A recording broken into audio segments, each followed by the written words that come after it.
Nitrogen is a critical nutrient required for all life.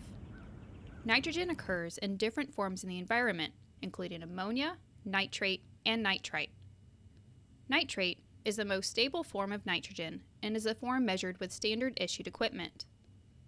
If a stream has too many nutrients, including nitrate, it can lead to algal blooms. High levels of nitrate can also be an indicator of harmful bacteria in the water.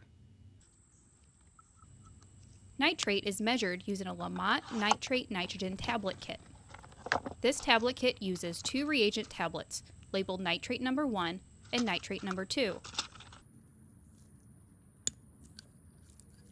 It's important to shake the test tube vigorously to dissolve the tablets.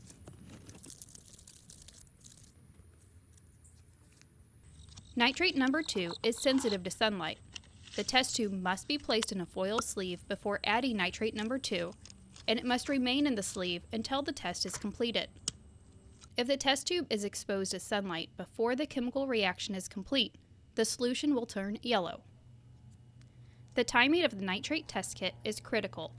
After dissolving the nitrate number 2 tablet, the chemical reaction requires 5 minutes until it can be measured. The color of the sample will continue to process and deepen. If the sample is not read at exactly 5 minutes, it is no longer accurate. Results can be reported as the exact value read or in ranges, such as greater than 1 but less than 2 milligrams per liter.